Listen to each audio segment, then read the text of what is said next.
I'm Elise Henry, and I am a student at UNT Dallas. My major is HSML with a minor in management and a certificate in gerontology. And my class this semester is professional interpersonal skills with Professor Cook Kyle. And I started out in, I think what brought me into human services was 10 years ago when I started working in long-term care. I started out at my very first nursing home, and I was a receptionist, and I was able to just connect with the families and connect with the elderly and really see a need there. There were a lot of people that would come in and they didn't know like anything. Like they didn't know, you know, where mom was supposed to be.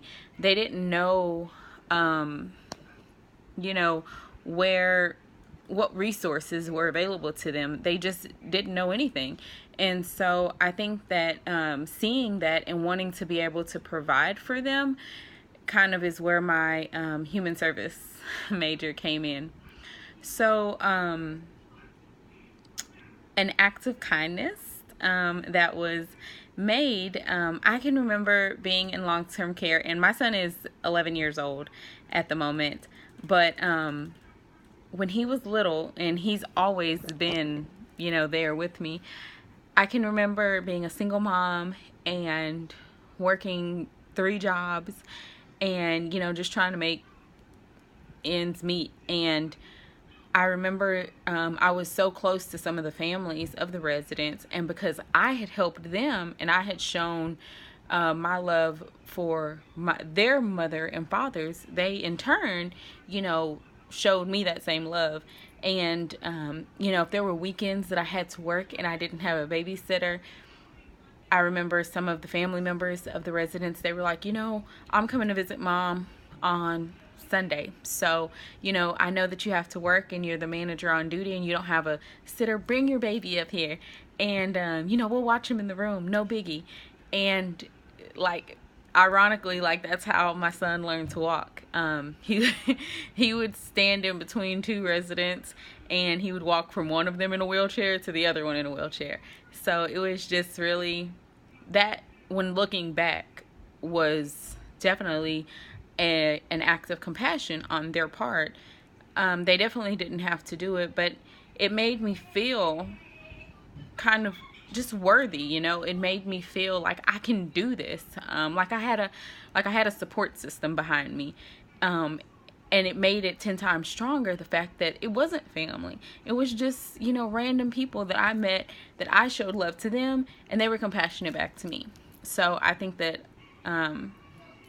you know, that is one of the reasons why it's important to show compassion, because it allows an individual to really just kind of see your heart and to connect to you.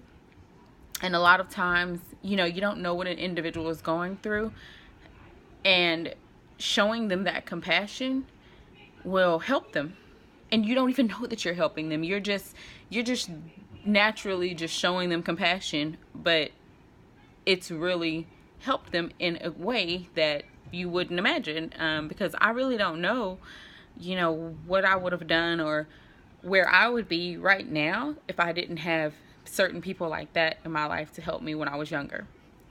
So, yeah.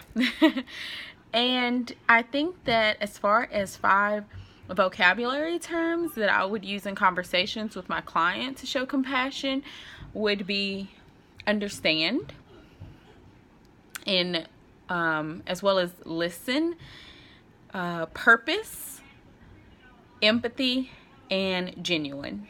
So, and I will go over more in depth about each one of those in my summary.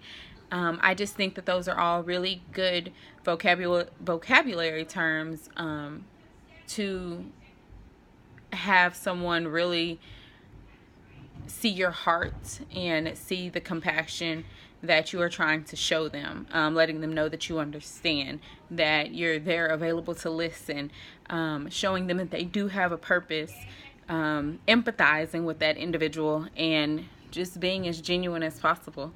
And I think that if more people did that, our world would probably be a greater place.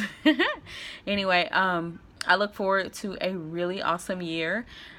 I will graduate December 2019, so I'm just looking forward to learning more about the human service. I've learned so much so far, in regards to leadership and just everything about nonprofits, things that, I wouldn't even pinpoint it, thought about. So I'm just excited to continue to learn and then put it to use. Bye.